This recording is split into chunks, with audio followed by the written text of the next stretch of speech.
And the next item of business is members' business debate on motion 10464 in the name of Claire Hawkey on the Everyone's Business campaign. And this debate will be concluded without any questions being put. May I ask those who wish to speak in the debate to please press the request to speak buttons. And I call on Claire Hawkey to open the debate for around 7 minutes, please. Thank you very much, Presiding Officer. And firstly, I would like to thank the members who signed my motion welcoming the Everyone's Business campaign to Scotland. The campaign is one which is incredibly personal to me, having been a mental health nurse for over 30 years and for the last 15 years actually specialising in perinatal mental health care itself. And on that note, I must refer members to my entry in the Register of Interests in that I am currently a registered mental health nurse and hold an honorary contract with NHS Greater Glasgow and Clyde. Presiding Officer, I will be delighted to welcome a number of people to the gallery this afternoon. We will be joined by a number of the change agents, as well as some of Scotland's most talented mental health professionals, from lead nurses to consultant perinatal psychiatrists and consultant clinical psychologists, and I sincerely hope they enjoy their visit to Parliament. Among them is an individual without whom perinatal mental health services in Scotland would not be where they are today, and for that we all owe him a huge debt of gratitude, Dr. Rob Cantwell. Dr. Cantwell's passion in this area has ensured that many mothers, their infants and their families have received the specialist care that they need and deserve.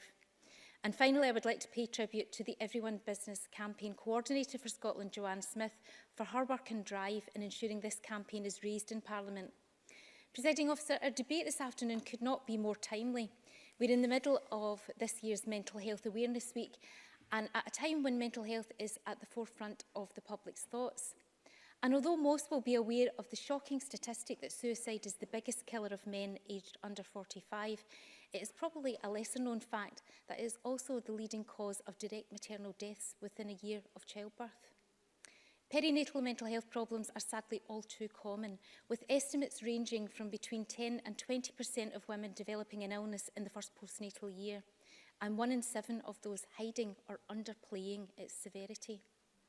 Across the UK, mental illness in pregnant and postnatal women often goes unrecognised, undiagnosed and untreated, with many mothers suffering in silence. The Everyone's Business campaign is therefore calling for all women across the UK who experience perinatal mental health problems to receive the care they and their families crucially need, wherever and whenever they need it. Presiding Officer, the campaign is built on 3 main themes. Accountability for perinatal mental health care should be clearly set nationally and complied with. Community specialist mental health teams meeting national quality standards should be available for women in every area of the UK, and training in perinatal mental health care should be delivered to all professionals involved in the care of women during pregnancy and the first year after birth. The campaign recently published a UK-wide map which categorised the different levels of specialist perinatal mental health community teams. These included so-called red areas where no specialist team exists, pink areas where some extremely basic level of provision exists, amber areas where basic level of provision exists but currently falls short of the national standards and needs expanding, and finally green areas where women and families can access treatment that meets nationally agreed standards. And whilst this might not be a comprehensive community care across the country which is reflected in the map, that's not to say that there are no services available at all. There are dedicated professionals across many services throughout Scotland, ensuring that mothers, their children and their families can access help. Every health board in Scotland, bar 2, has direct access to one of the 2 mother and baby units in Scotland, whilst the 2 exceptions can access this care when it's required. And a service which I'm very proud to have worked in prior to my election is the perinatal mental health provision in Greater Glasgow and Clyde, which is categorised as the highest level in the Everyone's Business map. However, the report and I acknowledge that we can do more across Scotland. In 2017, the Scottish Government, with the UK's first ever Minister for Mental Health, sought to address these disparities by launching the new Scottish Managed Clinical Care Network for Perinatal Mental Health to identify gaps in provision of care and promote improvements in local services. And this new network is an excellent start to ensuring that every woman and her family who requires help with perinatal mental health problems receive prompt, effective care from professionals who are skilled to meet their needs.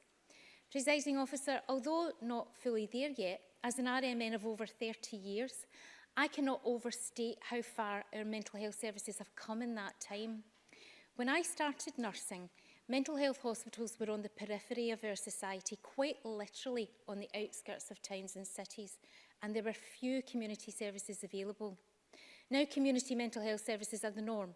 There are liaison psychiatry in our acute hospitals, and crisis and home treatment teams can be found in most areas of the country. As clinical nurse manager of the perinatal mental health service, I was part of the team who helped to set up the mother and baby unit in Glasgow in 2004, the first of its kind in Scotland. All this and the continual work to end stigma has ensured our services, our treatment and the prevention of mental illness is constantly improving. Presiding Officer, I've cared for so many women over the years suffering from a range of illnesses, including depression and anxiety after having a baby, many of whom had lost all confidence in themselves and their ability to be a good enough parent. But after some treatment and support, they have got back to health.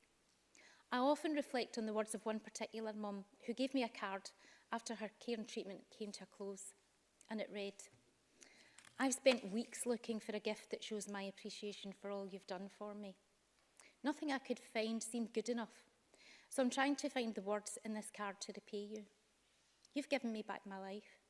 You've knitted my family back together again, and I can now go on with being a mum, the mum I want to be to my children." I believe these words show exactly why these services are so important. As a perinatal nurse, I feel very privileged to have worked with mums, their infants and their families at a very special time in their life, the time when their baby's been born. It's a very special area of mental health care and one I'm very passionate about.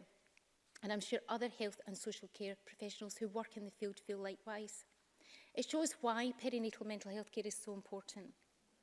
Presiding Officer, perinatal mental health care is everyone's business, and until the time that those mums who experience mental health problems receive the care that they and their families need, wherever and whenever they need it, we still have work to do. Thank you.